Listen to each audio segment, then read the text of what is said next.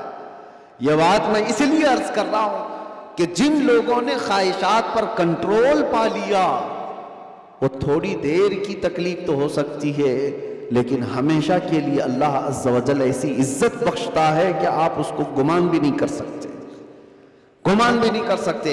آج ہمارے روحوں کی تربیت کی ضرورت ہے. جسم سے زیادہ روح کی تربیت کرو. اور جس کی روح غلیظ ہو گئی ہے اس روح کا لوگوں کے درمیان رہنا ایک مردے کی طرح ہے، مردے کی طرح ہے. اسی لیے میں نے دیکھا ہے تاریخ میں، آپ کو پتا ہے حضرت صابر کلیری رحمۃ اللہ تعالی علیہ کے متعلق آپ نے سنا ہوگا کہ آپ سے آپ کے مرید نے پوچھا تھا کہ فنا اور بقا کیا چیز ہے، تو آپ نے فرمایا تھا کہ میں تم کو بعد میں بتاؤں گا. فنا اور بقا، فنا کا مطلب ختم ہو گیا، بقا کا مطلب باقی رہنے والا. تو آپ کا انتقال ہوا، آپ کا غسل کفن سب کر کے جنازے کے لیے رکھا گیا تو کون آگے بڑھے نماز پڑھانے کے لیے؟ صفیں لگی ہوئی تھی، ہزاروں کی تعداد میں لوگ موجود تھے. ایک گھوڑ سوار آئے، چہرے پر کپڑا پڑا تھا، سیدھے وہ امامت کے آگے بڑھ گئے، نماز پڑھا لیا. سارے لوگ ان کے پیچھے نماز بھی پڑھ لی، کسی نے پوچھا نہیں. اور وہ آئے ہوئے بزرگ نماز جنازہ پڑھا کر نکل رہے تھے تو ان کے وہ مرید خاص جو صابر کلیری کے تھے انہوں نے ان کو پکڑا اور پوچھا آپ کون ہیں؟ ہمارے پیر و مرشد کی نماز جنازہ پڑھانے والے آپ کون ہیں؟ اچانک آئے اور پڑھا کر جا رہے ہیں.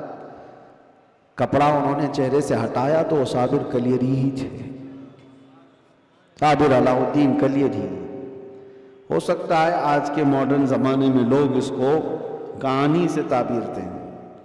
آپ نے فرمایا تم نے مجھ سے سوال کیا تھا نا فنا اور بقا کیا چیز ہے، وہ جنازے میں جو ہے وہ فنا ہے اور یہ تیرے سامنے ہے یہ بقا. جس نے روح کی تربیت کی اپنی زندگی میں اللہ تعالیٰ موت کے بعد بھی اسے تصرف عطا کرتا ہے، اسے تصرف عطا کرتا ہے. صحیح روایات میں موجود ہے کہ جس نے اپنی روح کو اللہ اور اس کے رسول کے حوالے کیا اللہ اس کی جسم کی بھی حفاظت کرتا ہے، صرف روح کی نہیں جسم کی بھی. شہداء احد کے بارے میں دیکھیں، شہداء بدر کے بارے میں کہ ان کے جسم بھی نہیں سڑے گلے، قبروں میں برسوں تک اسی طرح سے رہے.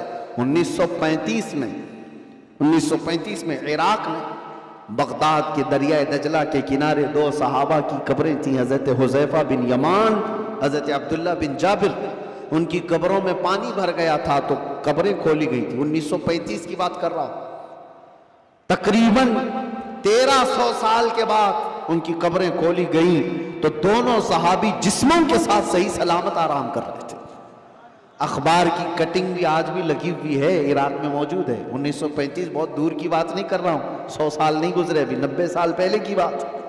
ان کے جنازے وہاں سے اٹھائے گئے اور بغداد سے 35 کلومیٹر دور لے جا کر حضرت سلمان فارسی کی قبر کے بغل میں ان دونوں کو دفن کیا گیا. یہ تاریخ موجود ہے. وہ صحابہ جن کی قبروں میں ان کے جسم 1300 سال تک باقی ہیں. کہنا یہ ہے جس نے اپنی روح کو اللہ کے حوالے کر دیا اللہ اس کے جسم کی بھی حفاظت کرتا ہے. اور جو صرف جسمانی خواہشات کے لیے جی رہا ہے اس کے جسم کا حال تو یہ ہے، ادھر روح نکلی ادھر جسم میں بدبو شروع ہو گئی، ادھر روح نکلی جسم پھلنا پھولنا شروع کر دیا. عزیزان کرام وقار، ہمارے ان جسموں کی اوقات کتنی ہے میں آپ کو بتاتا ہوں. گفتگو کو سمیٹتے ہوئے صرف اتنی بات عرض کروں. کہا گیا ہے کہ قبر میں ہماری تختیاں بند کر کے جب لوگ چلے جاتے ہیں قبر کی مٹی میں، آپ کو اندازہ ہے آپ ممبئی کے قبرستانوں کو دیکھتے ہیں اور بہت جلدی یہاں قبریں کھولی بھی جاتی ہیں، لیکن جہاں نہیں کھولی جاتی وہاں کے لیے بھی میں بتا رہا ہوں دفن کر کے چلے جانے کے بعد ایک دن کے اندر، صرف ایک دن 24 گھنٹے جب گزر جاتے ہیں تو پیٹ میں کا اور دماغ میں کا پورا پانی پیپ کے ذریعے سے یا کسی طرح سے اس کے ناک اور منہ سے باہر نکل جاتا ہے، اس کے کانوں سے سب نکل جاتا ہے۔ اور اس کے بعد دن جیسے جیسے گزرتے جاتے ہیں، اگر قبر کے حشرات یعنی کیڑے مکوڑے اس کے جسم کو کھانے لگ گئے تو بہت جلدی وہ گلنا شروع کر دیتا ہے۔ 3 دن کے اندر پیٹ پھٹ جاتا ہے، اور پیٹ کے پھٹ جانے کے بعد جو تعفن نکلتا ہے اس کی چیزیں سب اس کی باہر ہو جاتی ہیں، اور اس کے بعد 9 دن گزر جاتے ہیں یا 10 دن گزر جاتے ہیں تو جسم کی ساری چمڑی پک جاتی ہے، پوری چمڑی، چاہے اس کو جتنی بھی حفاظت سے رکھا جائے، روح نے ساتھ چھوڑ دیا ہے تو اب جسم ترتیب وار ایک ایک چیزیں اس کی ختم ہوتی چلی جاتی ہیں۔ اس کے ناک سے، اس کے کان سے، اس کے منہ سے گودا باہر نکل آیا، پیٹ پھٹ گیا، اب چمڑی گلنے لگ گئی۔ پھر اس کے 40 دن گزرنے والے ہوتے ہیں کہ ہڈیاں سب باہر نکلنے لگ جاتی ہیں، دکھتی ہیں، ہڈیوں کا اظہار ہو جاتا ہے، چہرہ کسی حد تک رکھا جاتا ہے۔ کہا گیا کہ مہینہ گزر جاتا ہے تو کہ اس کی آنکھوں کی پتلیاں بھی باہر نکل جاتی ہیں، مہینہ 2 مہینہ گزرتا ہے کہ اس کے بعد پھر جسم کے اندر جتنی نرم چیزیں تھیں سب نکل جاتی ہیں، پھر ڈھانچہ باقی رہ جاتا ہے، اور ڈھانچہ، ہڈیاں بھی اپنے آپ میں ٹوٹنے لگ جاتی ہیں۔ اس کے پیروں کی ہڈیاں اس کے کمر سے الگ ہو جاتی ہیں، اس کے گھٹنے سے اس کے ران کی ہڈیاں الگ، اس کے بازوؤں کی ہڈیاں الگ۔ اسی لیے 6 مہینے سال بھر کے بعد جب آپ قبر کو دوبارہ کھود رہے ہوتے ہیں تو پورا ڈھانچہ کسی کو نہیں ملتا، کسی کی گھٹنے کی ہڈی، کسی کے سر کی کھوپڑی اور کسی کے پیر کی ہڈی، یہی سب چیزیں ملتی ہیں، جسم سب چھوڑ چکا ہوتا ہے۔ یہ وہی جسم ہے جس کو ہم گھنٹوں آئینے کے سامنے سجا رہے ہوتے ہیں، یہ وہی جسم ہے جس کے اوپر ہم اپنی محنت خرچ کر رہے ہیں، چاہے وہ جیم میں جا کر، میں نہیں کہتا کہ فٹ نہیں رہنا چاہیے، فٹ رہنا چاہیے، لیکن یہ نہیں ہے کہ کل محنت ہم اپنے جسم پر لگائیں اور روح کا خیال بھی نہیں کیا کریں، روح کا خیال ہی نہیں کیا تو یہ جسم جس وقت ساتھ چھوڑ دیتا ہے تو میرے عزیزوں بہت برا حشر ہو جاتا ہے۔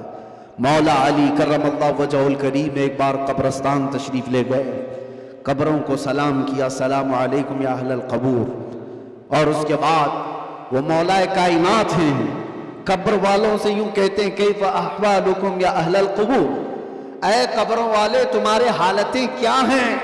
سعید ابن مسیب حضرت علی کے ساتھ تھے، حضرت علی رضی اللہ تعالیٰ عنہ کے شاگرد، مدینے کے مشہور تابعی سعید ابن مسیب کہتے ہیں میں مولا علی کو دیکھ رہا تھا، وہ قبر والوں سے پوچھ رہے ہیں، تھوڑی ہی دیر کے بعد آپ کی آنکھوں سے موٹے موٹے آنسوؤں کے قطرات نکلنے لگے اور ہزاروں قطار آپ رونے لگے۔ سعید ابن مسیب پوچھتے ہیں مولا علی کرم اللہ وجہہ الکریم سے کہ سرکار آپ ان سے بات کر رہے ہیں اور رو کس بات پر رہے ہیں؟ مولا علی نے فرمایا میں نے ان سے صرف اتنا پوچھا کہ تمہاری حالتیں کیا ہیں، تو قبر والوں نے مجھے جواب دیا اے علی ہماری کیا حالتیں پوچھتے ہو؟ اس چہرے کو رب تبارک و تعالیٰ نے بچھوؤں کی غذا بنا دیا ہے جس کو ہم سجایا کرتے تھے، ان بالوں کو جن میں ہم کنگا کرتے تھے پیپ نکل آیا ہے، کیڑے کھینچ رہے ہیں، ہماری ان آنکھوں کو آج خیرہ کر دیا گیا ہے، ان آنکھوں کو سیاہ کر دیا گیا ہے، ہمارے وہ بازو جس پر ہمیں بڑا ناز تھا ہم آج ہلا بھی نہیں پاتے اور ان کو بڑی مضبوطی کے ساتھ توڑ دیا گیا ہے، ختم کر دیا گیا ہے۔ حضرت علی کرم اللہ وجہہ الکریم سعید ابن مسیب سے کہتے ہیں قبر والوں کے یہ جواب سن کر بتاؤ کیا میں مسکرا سکتا ہوں، کیا میں ہنس سکتا ہوں؟ تو پھر اللہ کا خوف ہے کہ میں زار و قطار رو پڑا۔ میرے عزیزو ہم سب بھی اسی منزل کے راہی ہیں، ہم بھی اسی آخری مکان کے مسافر ہیں جہاں ہم سب کے ساتھ یہ ہونا ہے۔ اس لیے جب تک رب تبارک و تعالیٰ نے ہمارے جسم میں روح باقی رکھا ہے اس روح کی توجہ کرو، اس کی تربیت کرو، ورنہ وقت گزر جانے کے بعد قرآن پاک میں ہے کئی ایسے لوگ ہیں جو کہتے ہیں رب تعالیٰ سے، کیا کہتے ہیں؟ لو کننا نرد، اے اللہ اگر کاش ایک بار ہم کو تو لوٹا دے، کننا نعمل ہم بہت اچھا عمل کریں گے، عملاً صالحا، ہم نیک بن کر کے آئیں گے۔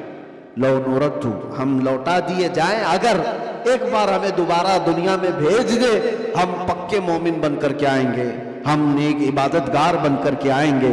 رب تعالیٰ فرماتا ہے کلا، ہرگز نہیں، جو وقت تھا وہ بیت چکا، اب عمل کا وقت نہیں، اب صرف حساب کا وقت ہے، اب صرف حساب کا وقت ہے۔